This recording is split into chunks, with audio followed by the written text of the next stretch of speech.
ngono iku saiki penakno anggon para lelenggan ya yayi dening pun kakang iki tak arsa nerusno wawan sabda wawan rembug lawan yaiku Rakanto Yai Senyaji yo nganggur iku berkewo deng nyemanggakno kagaku Yai sinuwun wonten sing ngadhawuh perang padatan ingkang sampun menika benten kalih ingkang dereng kelampan menika sajak wonten ingkang dipun penggalih Yai inggih panjenengan dalem Kakang Nalendra punapa lajeng dereng midhanget pawartos perang pawartos menapa menika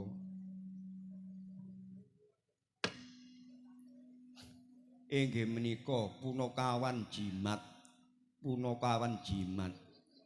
Kilurah Badranaya Semar menika lha nggih badhe kayangan menika lah kayangan menika dipun intro anggenipun ngawontenaken pembangunan sami kalian Suralaya kados-kados Jambe nom pinalih kalian Suralaya mila peran dalem kuatos menawi ing tembe akhiripun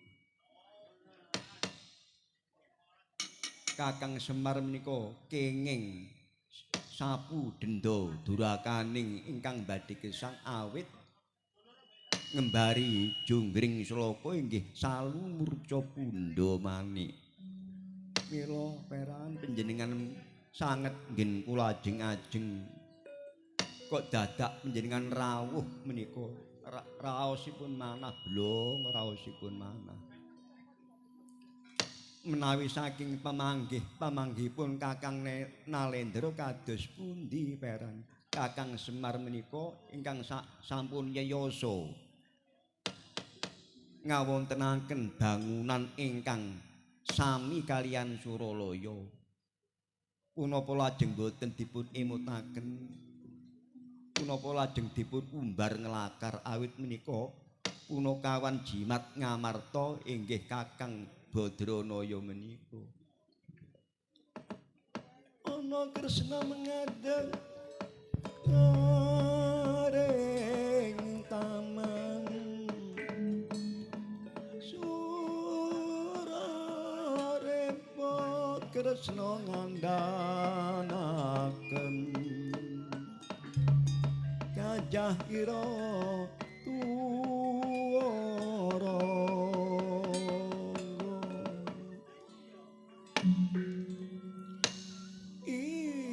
dulurku lho ngene iki lho kena diarani sedulur ningsan tapi kaya tunggal empu ya kaya ngene iki becik kena kanggo patutan nek ana apa-apa dirembug lho iki ha nggih menawi kados makaten punapa lajeng leres mekaten punapa namung werta kemawon Yayi menawi kirang percados inggih sareng-sareng monggo dipun nyatakaken mrika awit menawi boten dipun nyatakaken dhateng Karang Kedempel menika inggih pitenganipun Klepat Pandhawa menika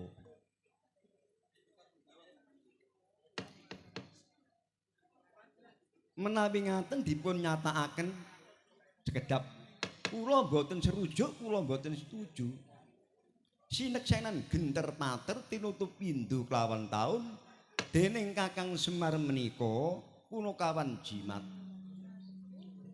dewa ingkang kamanungsan inggih Kakang Badranaya lepate Kakang Semar dewa ingkang ngawijawantah manggen wonten ngalam donya inggih Kakang Semar nanging kang ngimpuning Pandhawa menika Dedeh Semar Ratu Ndiwarawati Sri Nalendra Bathara Kresna Menawi sampun perang pupuh, perang agung menika ingkang nyimpuni Pandhawa inggih pun Kakang menika Yai. Lah dene Semar ingkang kados mekaten sanget mboten serujuk pindah. Punapa lajeng pamit dhateng Nyai Sinaji? Mboten menika perang. Lah mila mekaten. Adi kula Pandhawa punapa wonten ingkang dipun pamiti?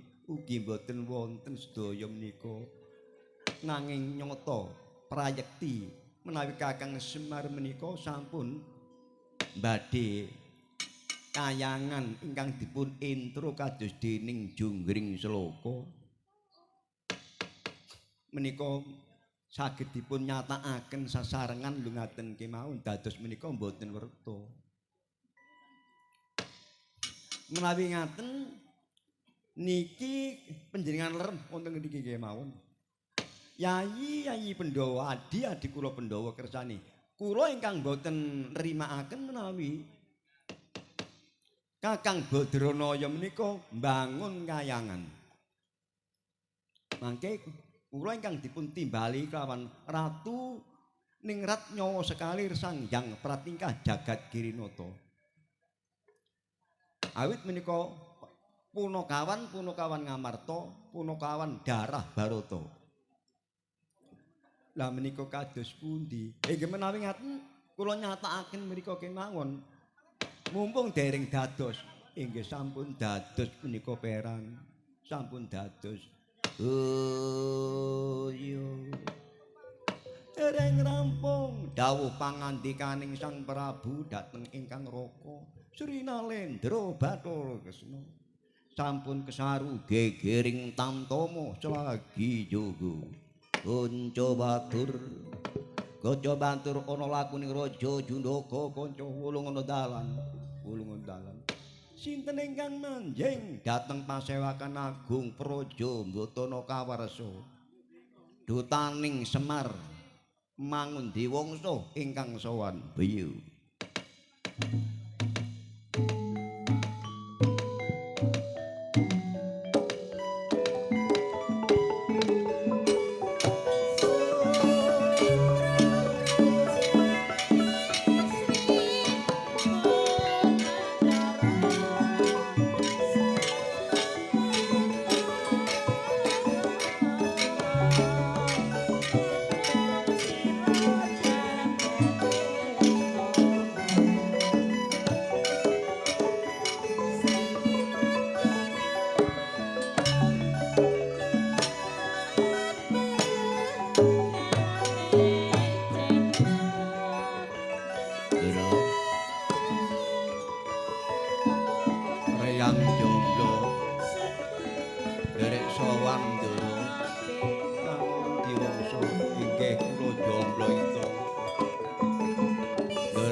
Adi kinasih karo Kadang Pandhawa mangun diwaca wau sampun kula carosaken menawi dutaning Ki Lurah Badranaya.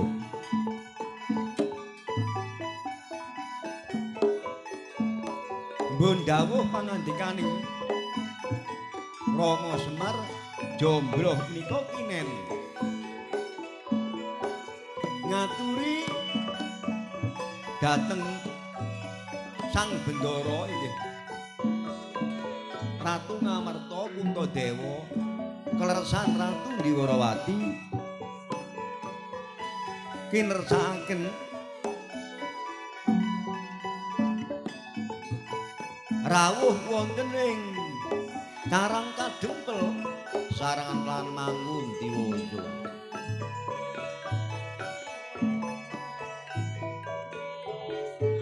Katiti priksa ketawi saking garining netra lekering murdaya pusing persaliran menawi jombloh menika bingah piyambaking awit kayangan kayangan Suralaya ingkang sami kalian Karang Kadempel menika anggenipun ngintru aja nganggone kumurke ora jomblo nggih Ndara priyang jomblo ngaturaken ngabekti Ndara iya jomblo penak musuhan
jroning kiyas dasmara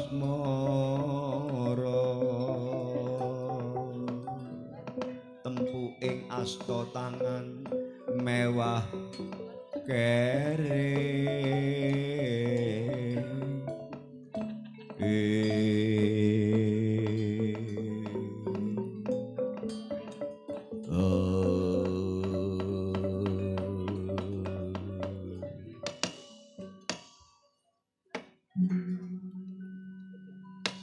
mengko dhisik lamun ora sisip apa kang dadi penjangkaku kekasihku mangun diwasa jomblo padha waras anggone rasawan kanthi raharja mangun diwasa. Nggih Ndara. Matur sembah nuwun kula tampi asta kekalih kula salep wonten nggening menapa menika nggening lati siang pagi kula sageda sarapan iwak ati ya. Iya ya sak karepmu pokoke wis aku wis paring pakurmatan karo sliramu jomblo. Nggih Ndara Nalendra. Riyang jomblo ngaturaken ngabekti Ndara. Ya tak tampa kanthi leganani panggalih pangestuku tampanana mangundi wangsa. Sewu kapundi Ndara Sena Ndara Gedhe Riyang jomblo ngaturaken ngabekti Ndara. Ya tak tampa. Jomblo pangestuku tampanana. Inggih Riyang tampi. Ndara Janaka Riyang jomblo ngaturaken ngabekti Ndara. Ya ndak tampa kanthi legananing pangalih pangestuku uga tampanana mangundi wangsa. Nggih. Ndara kembar nekula sadewu ugi kula ngaturaken ngabekti. Ya mangundi wangsa, ya mangundi wangsa tak tampa. Ora mengkunune keringet rikara rewean. Rikma rebah ngiwa rebah menengen tanpa tak timbali. Dadak sowan nyang Paseban Prajambatana kawarsa ana kawigaten jomblo. Nggih Ndara derengipun Reyang niki matur napa wontenipun mawon. Reyang niki napa niku dipun utus Manki Rama bab perkawis Mankerema sakniki lak napa meniku ndamel kayangan sinebataken Sanggar Buwana. Kayangan ini lho dijenengaken Sanggar Buwana. Lah karepe Mankerema niku, Cung, kelamun iki wis perang Bratayuda bakali iki Pandhawa iki sadurunge manjing nyang Tegal Kurukasetra kudu mlebu jeroning Sanggar Buwana iki. Ngoten dawuhe. Lah tapi Jawi nggih, Jawi tiyang-tiyang niku napa niku pro kontra. Apa pro kontra niku? Pro kontra niku nggih cara omongan sakniki niku lho. Wonten sing cocok, enten sing mboten cocok ngoten. Kang mongko Mankerepa niku kula nggih napa niku eran ngoten. Rumangsa eran ati kula niki Mankerema niki mbangun kayangan karepe niki yok napa karepe niki. Kula niki takon kalih Mankerema. Man rika iki mbangun kaya ngene iki lho. Iki lho cik akeh bandane iki. Iki apa iki? Lho ngoten Mankerema niku mboten yayasa napa-napa. Derewangi napa sendakep ngoten mawon, tengah wengi jam 1 kula wasaken mawon bengi weng napa niku idek kalih napa kalih gobo kula niku idek sondhuakep ngadhep ngetan, ngadhep ngidul ngadhep ngulon ngadhep ngalor. Kula wong iki kate gendeng kaya napa ngoten rasane ati Reyang niki. Lho doatak napa niku subuh-subuh niku kula niku medal. Lho gereng dadi empunane lho ngoten niku lho. Gak pancene ya napa sih? Ah, mosok ngono jomblo. Ah, nggih kok adakno. Estu ngoten. Lho, lah kula rene rumangsane bayar napa niku pun padang niku, parake esuk niku lho. Ya apa iki mang kok di luar nalar iki mang ngoten Reyang niki. Ya apa kok iso dadi kaya ngene. Wong kula niki mikir kok semene ya apa. Kanggo kapital wong napa niku kula sak wulan mawon belas ya. Oh, sak wulan belas iki maksude apa jomblo? Nggih sak niki lho garing terus napa niku gak semlipur belas ya. Mosok kok ngono jomblo lho, mosok meneh. Nun sewu Ndara wong napa niku nun sewu niki napa sae ketok niki lho duwike. Kula Napa niku duwike ketok kula lebokne ten sak niki. Ana ae kon niki bene rutuh, ngoten lho bene rutuh. Nek garute ya wis wong elingno nak ya apik sih. Wong kon niki ana ae jomblo kon niki. Lho mboten reang napa niku kowe elingaken, kamot iki lho duwike lho. Masih ngene masih ngono biyen ngomong aku ya dadi Riko iki ngerti Suralaya si jomblo. Lho ya napa sih? Wong Suralaya mboten ngerti. Wong kula bolak-balik mriku niku. Wonten lakon apa mawon kula dijak mriku ae. Ngiting Ndara Wisanggeni biyen niku. Kula mriku dadi nyamuk, kula dadi tekengen dadi lalur putih. Lakon apa iku? Kirangan kula lali ya. Lho kok lali? Ngelali ya apa? Ngono iku bareng kono kon nek gak gelem dadi ngene kon tak tinggal kok kene ya. Wah kula disabda dadi lalur putih dadak dekengken napa niku dekengken ngrungono omonge Teron Rada niku. Pas enten lakon Kekis Tunggarana niku biyen. Lah bareng ngoten niku Teron Rada niku kuluwasaken ngomong rene kula dadi lar murwambeten lambene. Wa tak diuntal kalin Rada. Kula ngamuk njurene weteng mriku mutah-mutah jonger kon ya. Wong ana sing kok rembug. Ngeten Ndara cetaning niki wau. Cetane rembug ngoten mawon nggih. Cung bendaramu mendah ana bungae jadi. Nek pancen Sanggar Buwana iku wis dadi aturana ndaramu Pandhawa kabeh. Syukurne ana ndaramu Dewarawati, Sri Nalendra Bathara Kresna. Lho kok cik mandine omongi mangkeremu niki. Nyata Ndara Nalendra pun temriki are. Dadi reang mboten kathik nang Dewarawati. Mangkeremu nggih kolote kaya ngoten e. Kok eruh nak ngono nek kira-kira gak nang Dewarawati yo mesti yo kene kok cocok lho ngoten niku.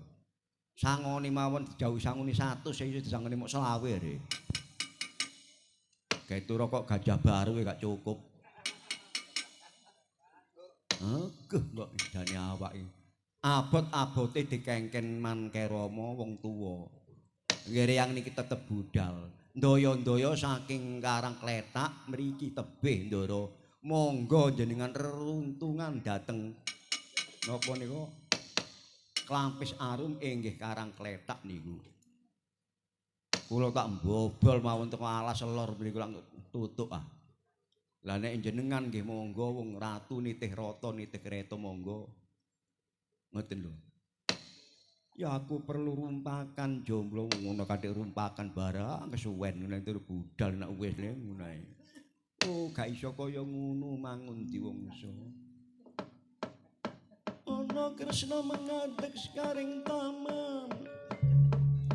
Surarepun Kresna ngandhanaken gajah ira. Rangga Kresna sumping Kresna sumping kembang jaya mulya mangun diwangsa nggih Ndara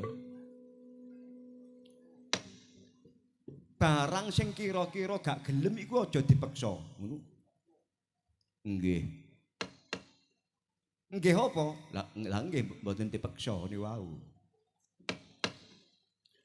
Bendaramu sinuwun ngamarta. Bener kulo ratu tapi tuwa aku kon nyinggung karo Ratu Dewarawati. Aku gak setuju bapakmu ya. Gawe kaya dening Suralaya, gawe bangunan sing endah. Warnane kaya ngono diintur kaya Suralaya. Sing gak ero sapa? Nggih. Kok gak wedi kena sapu denda durakaning Jawata. Wong tuamu iku manungsa blaka. Nggih napa terose niku dewa terose biyen, terose. Ya tapi saiki ra wis manggon ana ngalam donya. Mestine ngono awakmu selaku anak kudu ngelingno. Ora kudu Kakang Semar iki mrene. Awakmu sing mrene, kowe iku bapakmu.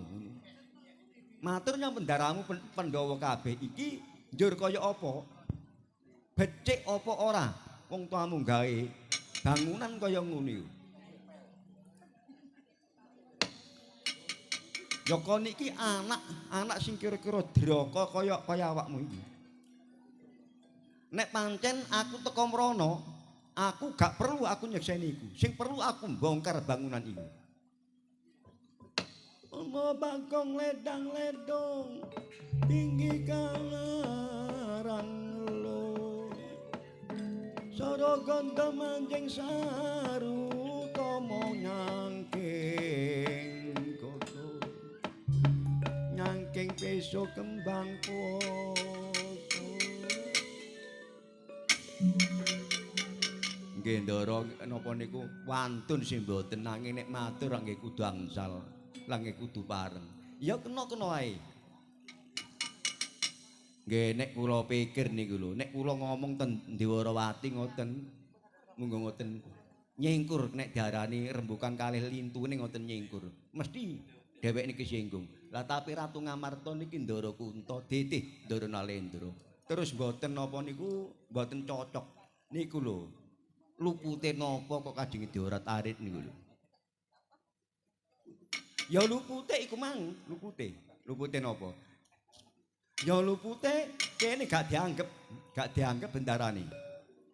Bapakmu gak kathik kandha mrene nyang Pandhawa.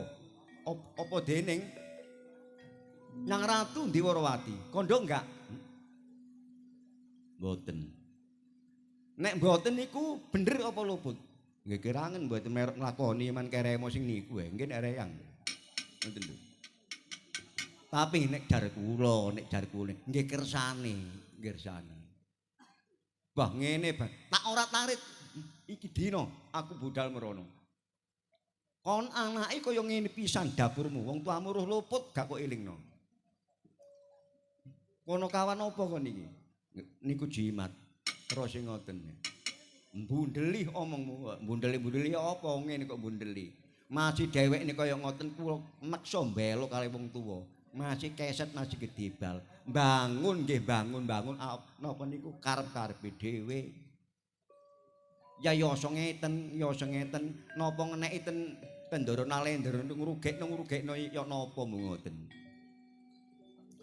Tapi iku punakawan iku disekseni Jawata iku punakawan darah Barata. Ya. Ngerti kon? Nggih ngertos titik-titik.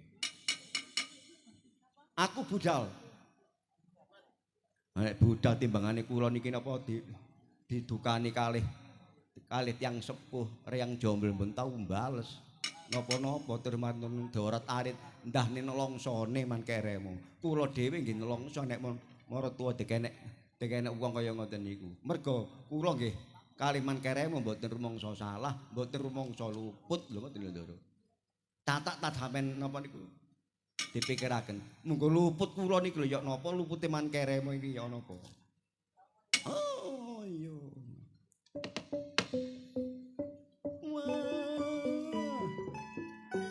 Silih pungkih wonten ing pagelaran Batana Kawarja.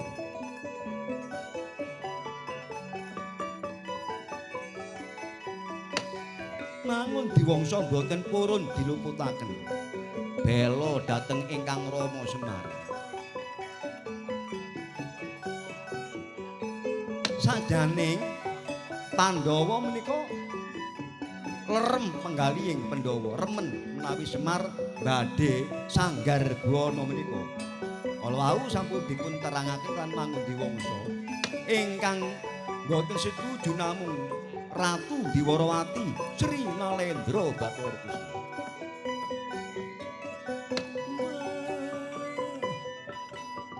Tabang lan Ratu Dewarawati punakawan jimat menika. Cahyaning Ratu Dewarawati, cahyaning Kresna berabak kadya gronggung cahayane umedhot mandoming ati wider mandoming netra jajabang mawi-mawi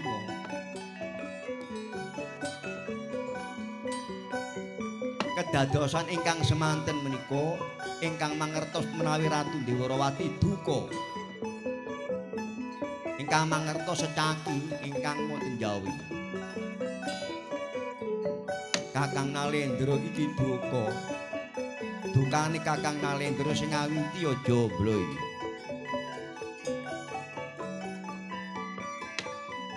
Kresna ngejepi dhateng Sencaki Secaki tanggap ing sasmita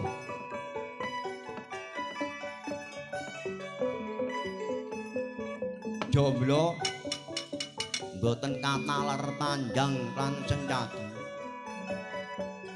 Sencaki piyambaking ngadeg nyet saking palenggan sigra nyengking kelanane nyembok nada-dadi mangundi wangsa piyambaking ugi terginas awit Punakawan setengah saking siswaning Reksi Began Kapiwara ingkang ngolah ngayuda toh senadyan Punakawan mila ing mriku mangertos menawi badhe dipun jagur lan Sencaki mangun diwasa dasar mata-mata amba sak kedhokan plerok ngene wis ngerti nek katene ditubruk lan Sencaki mleroke mangun diwangsa seje karo mleroke liyane saknalika melumpat Secaki nobyok lan mangun diwangsa jomblo endo piyambake endone mangun diwangsa panubyu ing Sencaki luput mangun diwangsa saknalika minggah meja linjo-linjo joget-joget ngece-ngece munggah meja jajan sak meja karo gedang sak tundur suganing tamu amblas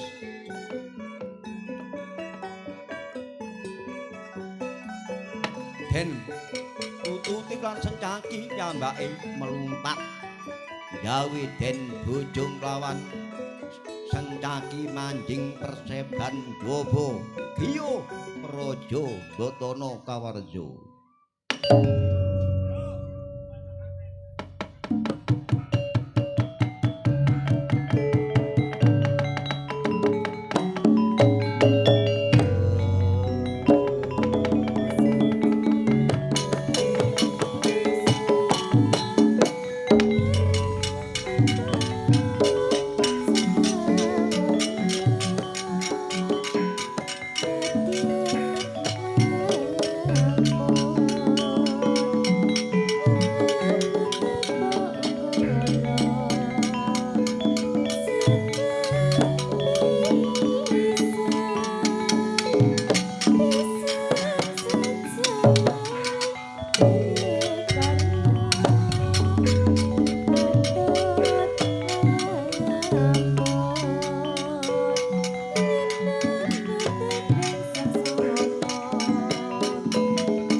Lamprong jedit kajinggian kakang kados pundi metuwa njaba dit iki gak patek cocok iki Kresna kok iso duwe ati tega karo Perjeh iki nek pancen iki aku gak percaya ndelok tingkahe iki duduk Ratu Dewarawati ya Ratu Dewarawati Dik para mbok aja kegeden penemu banjur ngarani liyan sak penake wah kon niku ayo jedit ayo metu njaba wah pancene keparat aku gak percaya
Surapati liwat karang kedokot kayu belamprang anggang gunung gempur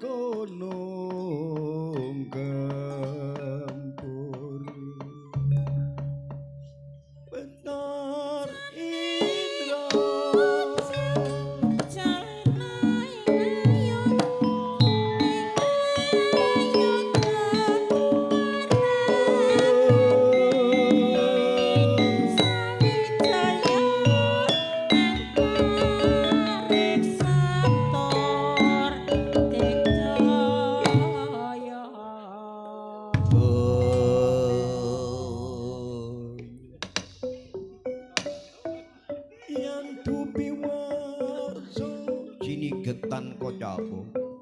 bibar pagelaran praja Mbatana kawarsa. Sri penganti gapura ginapuri prawangan pamungkas Brajanala Danawerta. Tanpa katitip priksa Sang Prabu manjing kedaton kedatulaya gantos ingkang kinocapaken tamta munjaba.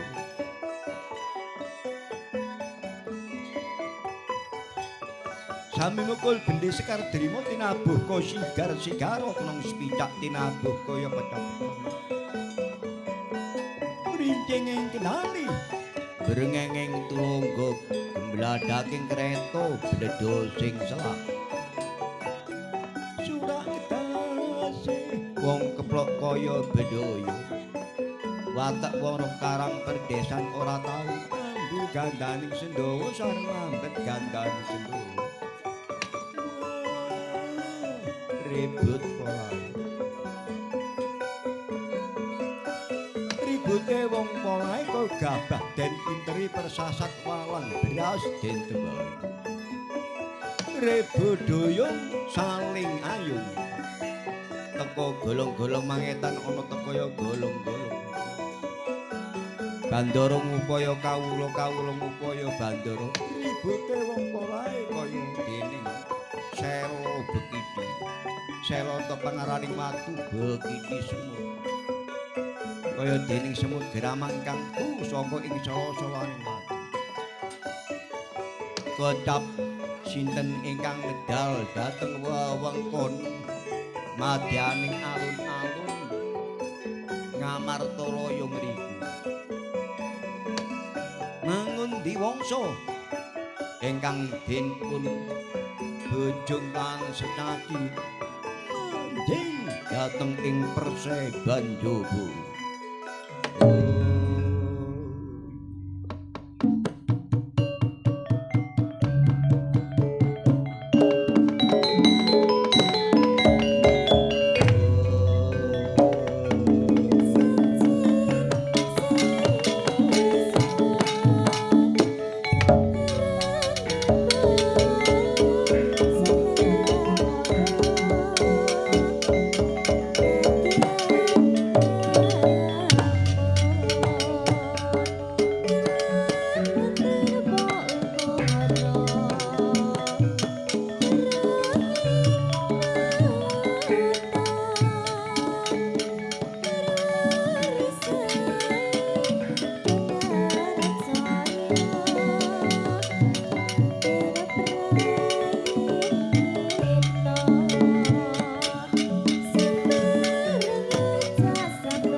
Kasanga-sanga manggot yuta manjingnya manjing Tegal Kurusetra.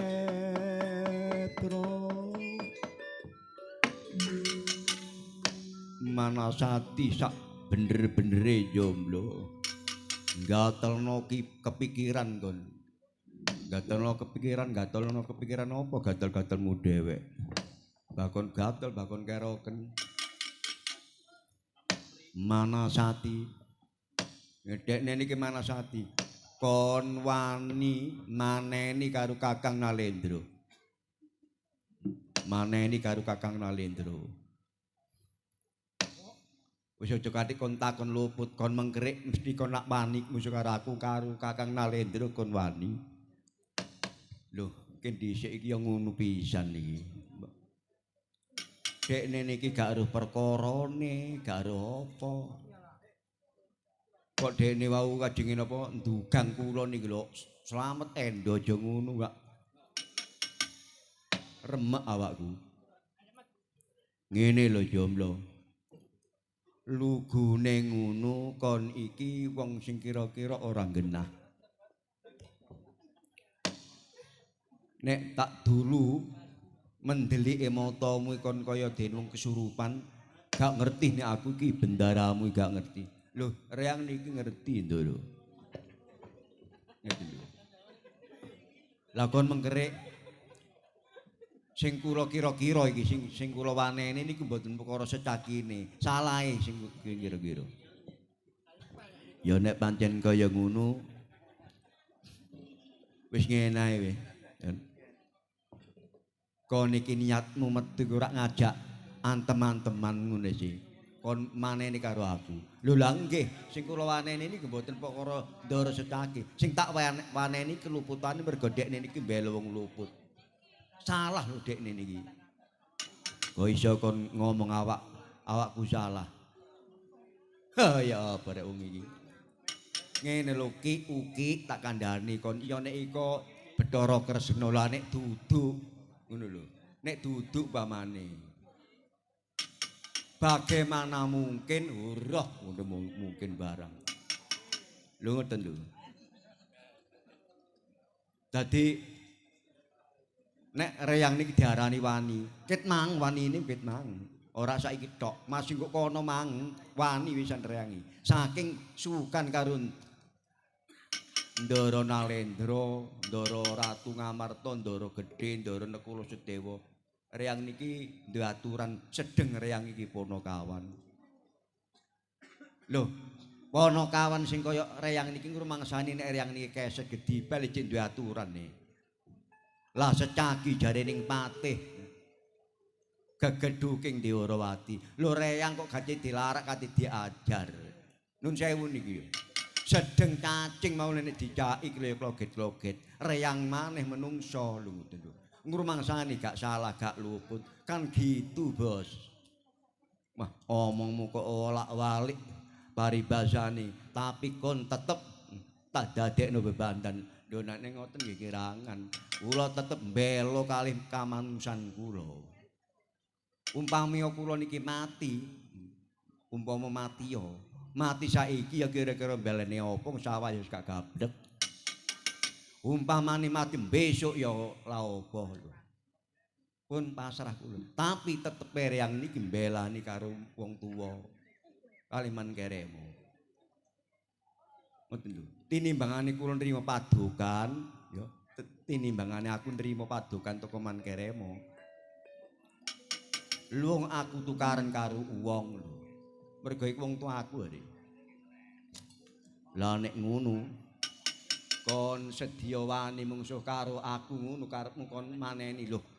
Bolak-balik jek gak mudeng. Wanine wis mang ngelamat dadi sulame kubur pancen kaya mangkono jomblo. Gorong karuan, Dik.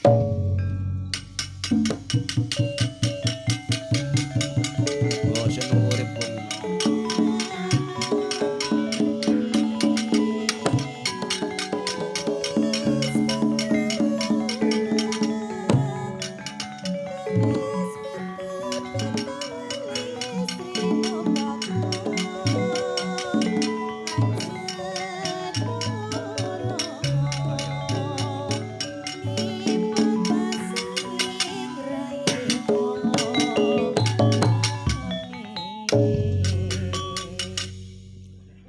Lakar dosa li aja ngati ngajak perang.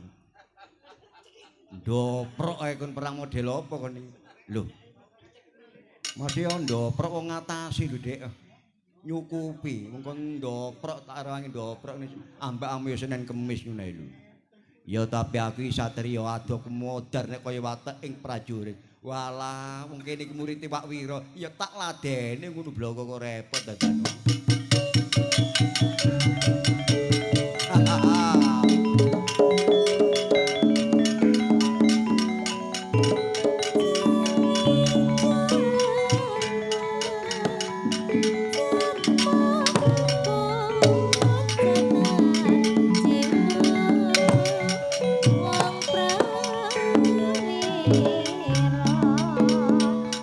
Mundur satu langkah.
Kerih kabeh goblok.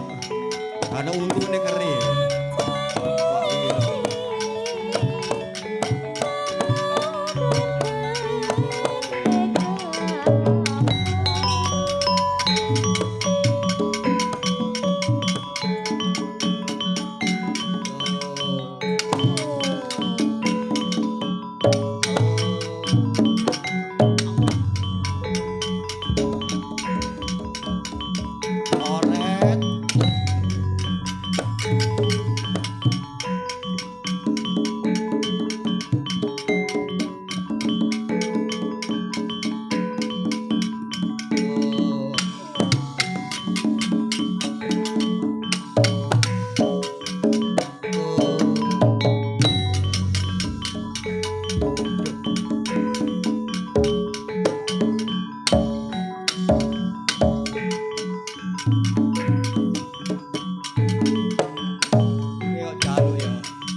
Gawa godeh daki.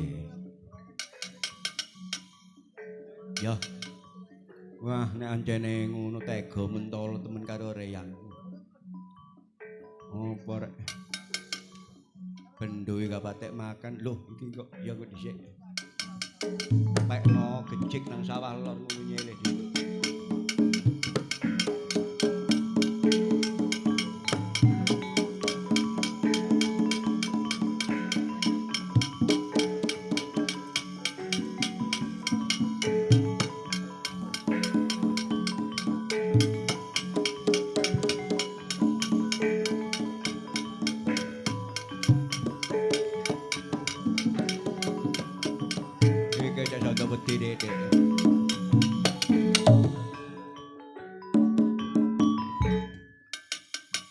Apa jomblo sing kok gawe?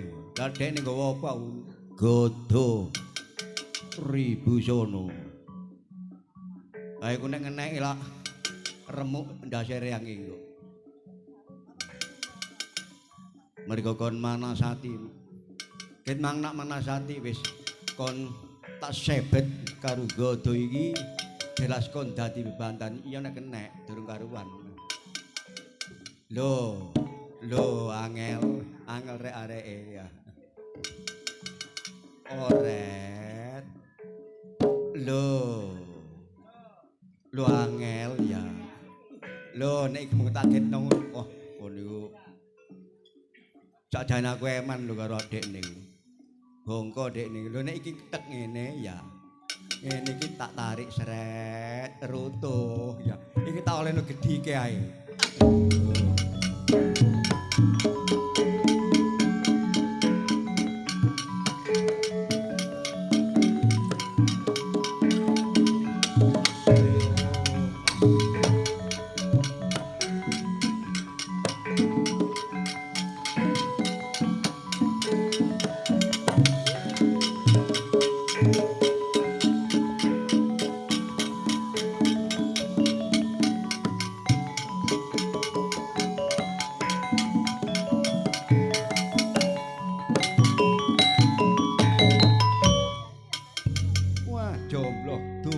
Jomblo.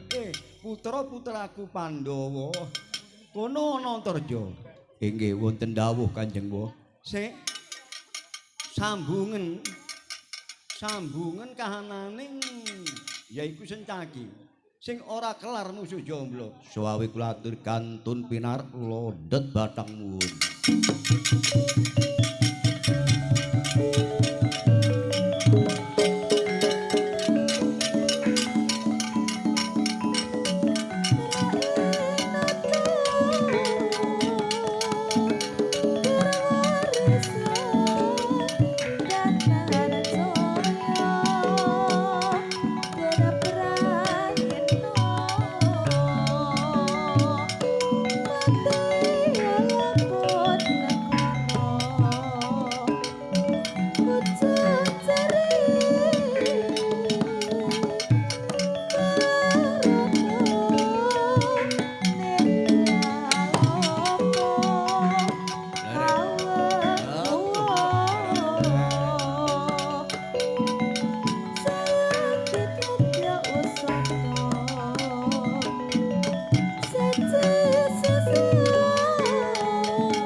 Jomblo nggih ndara enten dawuh ndara. Aku diwenangno iki dina ngerangket karo awakmu jomblo. Seliramu tak dadekno rangketan, tak dadekno bamban. Lho mungkin dhisik ta. Dekne niku lho melok-melok niku lak mesti niku kudu ngerti. Nun sewu lho ndara kudu ngerti sing salah, sing bener. Ya tapi aku wonalendriku sasat pepundhenku dhewe. Sasat wong tuaku dhewe mergo iku sing ngimpuni yaiku Pandhawa kabeh. Besok perang Bratayuda Jaya Binangun sing jangkung utawa sing nata keslametane Kuyawa Bathara Kresna. Nggih, nek perkara ngoten niku nggih. Tapi nek kula napa nek dek dhewekne niki bela, monggo. Nek pancen kula salah, monggo kula diukum nggih monggo. Dipidana nggih monggo. Dihukum gantung nggih nyemanggakno lho. Wong ndara sing hukum. Ngoten lho ndara. Tapi reyang niki wong napa niku jenenge Punakawan nggih manungsa. Nek matur kula nggih angsal sih. Nek pancen kula niki salah temenan, monggo dihukum niku lho monggo. Sakniki mboten kanthi besok ngono ndek. Monggo lho. Tapi luwih dhisik reyang niki tak matur. Ngoten. Wis masih omong kok wolak-walik tetep